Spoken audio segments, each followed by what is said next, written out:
Original Jazz Classics OJC. We have in person Dizzy from the Dizzy Collection. Hi, Diz. Hello out there in Disneyland. So, I don't have the name of the guy, but there was a question that was asked, and I'll put a link below, or I'll list the question in the description here. Asked you about your collection, and you want to talk a little bit about the Dizzy collection, and especially how it started with the OJCs. So let's go. Well, first of all, I'd like to thank Mazzy for allowing me to answer this question. I was very moved that someone would inquire about me, and I want you to know, all of you out there in Disneyland, I not only appreciate that you've bought so many records, over 1,000 now, but I noticed that when Mazzy is selling those records, he knows so many of you. Even if you're in New York, Milwaukee, Denver, Salt Lake City, he seems to know so many of you, and probably only on the internet, and I envy him. But now I have a friend out there. Toronto, England, Germany, yeah. In fact, we don't send records there. A lot of these people communicate when we have a sale.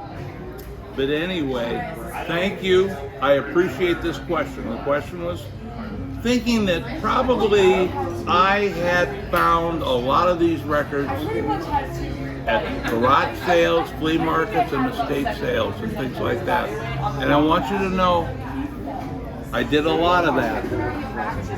But the real finds that I had in my life were actually at record stores, surprisingly enough. And one day, I was just shopping in a Tower of Records. I was just looking to buy one record, not a lot of records at all. And on top of a counter at the checkout was this book that caught my eye.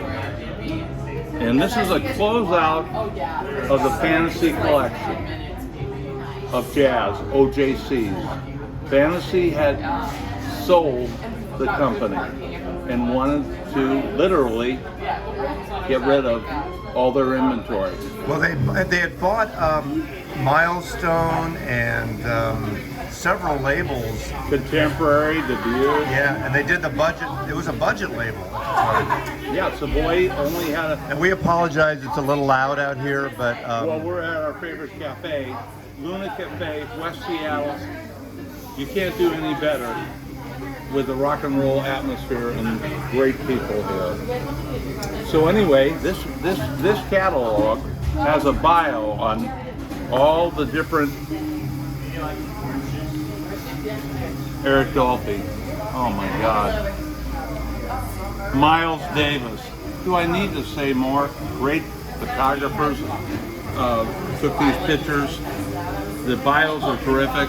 And then what would follow is everything that was available at the time with a description of the cuts and what is significant about each album. The time period, who was in the band, and why this was a historic period of this music. I love the book, and I love the music. And it had in the center of it an order form. So I thought, I want all that's listed here, and I put down under the order form, request form, I wanted one of everything. And I mailed it in. The next day... You didn't go on the internet? The internet wasn't invented yet. Yeah. And the next day I thought, that's not going to cover my needs. So I ordered more of them. Not one of everything, but it was Miles Davis, John Coltrane, Mingus, Kenny Dorham. I loved Kenny Dorham. What a man, what a pianist. Was he a pianist? No, he was. Anyway, did he trumpet? Anyway, Kenny Dorham, I love the man and his music. Would you consider yourself obsessed with these records? Oh yeah, if there's ever a category that I'm obsessed with. Let me go back in time and tell you, I once was a hippie living in a commune in San Francisco. And almost next door to the poster maker was a store called Magic Flute. It was in an industrial section of San Francisco, just off Howard and Mission Street. Is that before they moved to the corner of by Kezar? Yes. And a man who loved classical music sat in the back room, and he had fruit crates of jazz records in the front. And almost everything was, at the time, from fantasy. I thought he had it in there. Anyway, he sold them from $5 to $10. And at the time I was about 20 some years, 21, 22 years old. And I'd already been a big jazz fan when I was in college and previous, my last year of high school. And I saw all those records and I started buying them big time then. And when I found this, and I could buy all the remaining ones at $4. And then you have to remember, that's when I bought this is 1983. And then, as luck would have it, I moved right after I bought these records, and for a long time, I didn't play records. I didn't even have my record player available. Now you were buying these for a while, probably through the 80s, because I think these came out in like 82, 83, through about 87, 88. So you must have been ordering a lot of these records beyond that, or maybe ordered them a few years later. No, this is all one time, literally that. Okay. And what happened is Savoy Records, because I wanted you to know, my wife Pickles. Hi Pickles, I love you. Anyway, she's going to be embarrassed. She doesn't like me to talk about her. But anyway, Pickles, forgive me, okay? Anyway, she already, when we married back in like 1986 or so, forgive me dear Pickles, I don't remember the year. At any rate, she did not like that I had a huge record collection at all. They took up too much space in our humble little home. Apparently, viewers have never heard that before in their entire lives. No, yeah. Of spouses and partners disliking a massive record collection. Well, I must admit, Mazzy, that I've been the type that have been denying that I was at a record store and was hiding them in a trunk where the spare tire is, or under a bed, or in a chest of drawers underneath the lining of the drawer paper, you know. And usually my wife finds all those things and then blows up. Pickles, I'm sorry about it. Anyway, now that I'm selling the records, Pickles is really happy, really happy. So the first, she's gonna have an empty warehouse now where she could park her car, you know. So the original, the OJCs were the first sale that I had, and what's wonderful about it was an easier sale, mainly because it was one label, one vision in a way. I'd say more than half, maybe 2/3 were still sealed. The rest were open but in shrink, perfect condition. So it was easy to sell about the 350 or so you had. But why the hell did you call me? I don't, because I remember when you first called me, I said, no, I don't sell records. I'm not a flipper, I'm not a dealer. Listen, all of you will understand. I feel like I'm only talking to one person out there. All the people that understand the mind of a record buyer, you know who you are. We live for records. We think about records. We love them so much that when we put one on, it changes our life.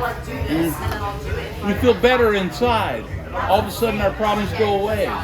All of a sudden we're happier than we were before. All of a sudden there's joy in our life. That's the magic of music. We love these. But aren't you emotionally attached to these records now that you're getting rid of them? I'm glad you asked me. And this is kind of a sad part here. I hate to bring sadness to you. I want you to know I had a very bad, severe heart attack.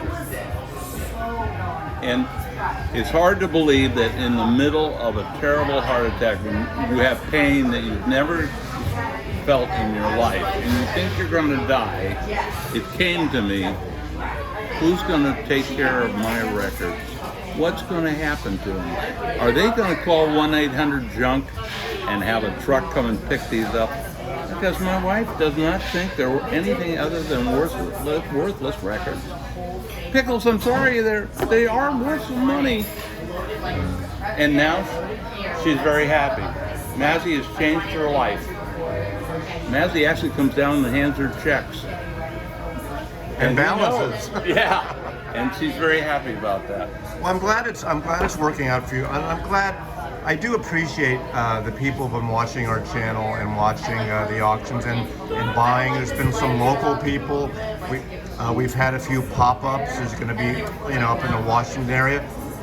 The record convention was a success, and I want you to know, all of you that are out there, Dizzy only supplies the records. Mazzy sorts the records, cleans the records, evaluates the records. I curate. I'm a curator. Curates them, but then he puts together a team with Coffee Dave, Dr. Robert, and Rob the Wax. Hey, Rob. Glad to meet you this weekend. Fabulous guy. And now we have poetry on vinyl. Plastic. Michael. On plastic. On plastic. We gotta get that right. Yeah. Poetry on plastic. Michael, I was glad that he was down to the warehouse, the Dizzy warehouse. Got to meet Pickles. She's such a kidder. Anyway, we had a great time together, and he's going to open up the classical division of Mazzy Music. We are going to have a classical sale. There's going to be a big sale. And I have to tell you, Mazzy, it's an honor to be here with you, but I also have my brother here today, Itchy. And Itchy and I have been musical partners. Like Itchy and Scratchy. Yeah. Itchy and I have been a duo and have been playing in clubs, libraries, and most recently for 10 years in retirement homes. I'm 77, he's 75. We're in great shape, athletic, run every day, treadmill, you can't believe it. Yeah, I find that hard to believe. Hard to believe? I can do 30 pull-ups in a moment's notice. And do you play music from your collection to this? Oh yeah. Okay. Anyway, would you please show a little love and show my brother, please, because he's wearing a Gunner Wiskoff t-shirt. Pull that a little tighter there, Itchy. Pull it a little tighter. Yeah. There we go. There's Jerry Garcia there, right there in the center. You two are pretty close then, huh? Oh yes, And you like music too? absolutely. Okay, I'm gonna put you both on the spot. Name your 3 favorite musical artists. Well, it's hard to boil it down to 3, but I'd say J.J. Cale, Al Green, and well, of course, the Beatles, Okay. Rolling Stones. That's 4, but Knocked that's it out okay. of the park. I guess the brothers don't play by the rules. But I tell you, I'm totally impressed by your first choice, J.J. Cale. I absolutely love J.J. Cale, and that was out of the pocket choice. So that's great. I love J.J. Cale. So since before we close, give me your 3 favorite artists. Now, Mazzy, I'm going to throw this a little bit back at you because recently on one of your videos, when you talked about 1967 in San Francisco and the San Francisco bands, you brought up Sopwith Camel. Now that too is a stroke of genius. Sorry, all you people out there that think that's not a stroke of genius. Here's what's a stroke of genius about it. He told you that he spent a whole day in Sausalito, which is one of the most fantastic places in the world to be. And I was on a boat, and the band played live all day and into the night. Do you know what kind of a bond he had now with that band? I have no bond, but but we But sat that around is drinking. why Right. Mazzy and I love those bands. Mazzy was 13 then. I was 19 to 21. And I lived at Fillmore and Fell in San Francisco. And it was walking distance to the Fillmore and Winterland. And I saw Jimi Hendrix. I saw Hourglass, which later became the Allman Brothers. I saw B.B. King, Albert King. I saw all the San Francisco bands. I saw them sometimes a half a dozen times a year in different venues. Lots of those shows were free in Golden Gate Park. And they had huge crowds.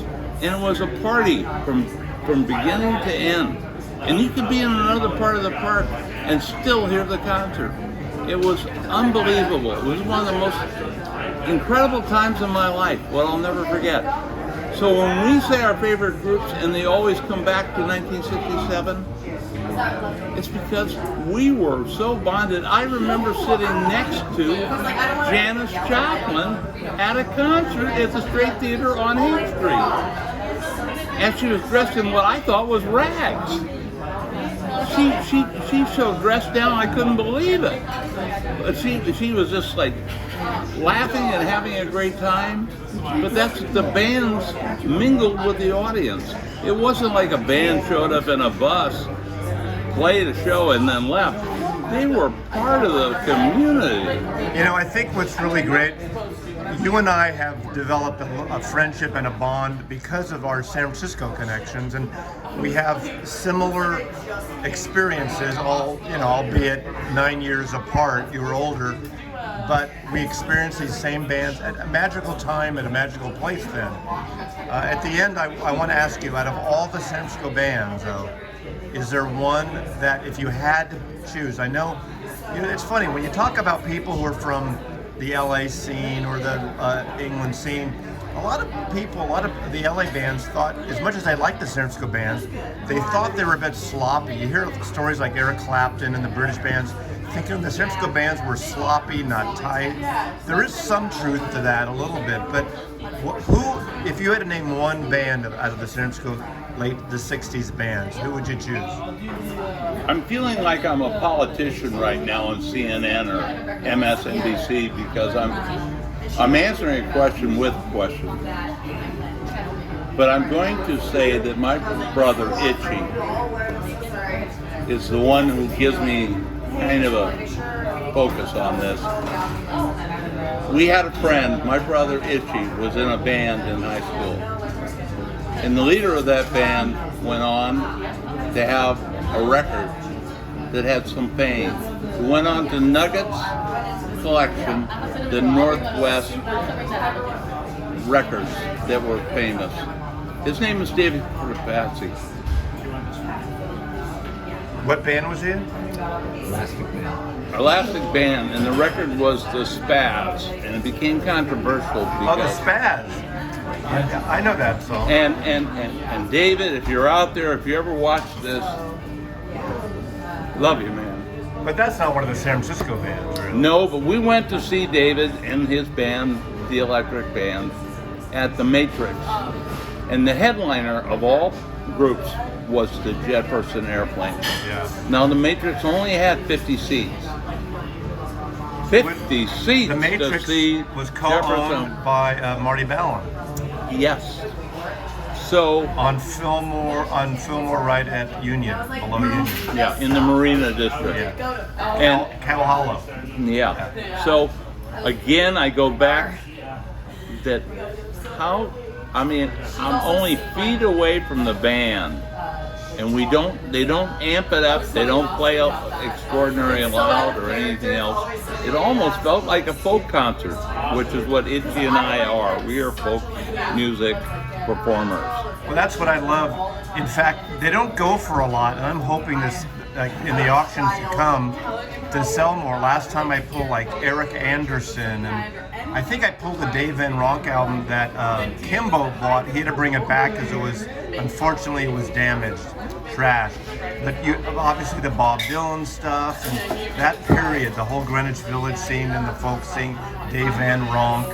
I'm a big fan of that music, and of course, the San Francisco bands really came out of the folk scene. Jerry Garcia and Yorma and Jack Cassidy really were kind of the folk. The first Sheriff's and Airplane album is really a folk rock record, not psychedelic at all, really, until Surrealistic Pillow. So I'm a big fan of that music, the folk rock scene. I want to say I know that Yorma is coming to Seattle in the next month. And Yorma, if you by any chance hear this, or somebody that knows Yorma can pass this message on, we would love to have you give us a call. Call Mazzy Music. Well, you know, the archivist, my friend the archivist, is a fan, and she is taking me to see Yorma at the Triple Door. And I think it's next month or a couple months. See, folks, it could happen. It could happen. Mazzy and Yorma could get together and we could show you pictures of the event, maybe even video. Maybe we could even ask him, what's your favorite group from San Francisco? Thanks again, Dizzy, for everything. Thanks for allowing me to curate your collection. I appreciate it. Before I end, I want to say, this is the long version. hello, Gunnar Wiskoff. Hopefully this will make the film. Thank you for your artwork. Thank you for your t-shirts. And when there is the next Dizzy collection, we will give one away. Gunnar insists that every show we give away one Dizzy collection Gunnar Wiskoff famous shirts. We have given these out to so many people. Thanks, everybody.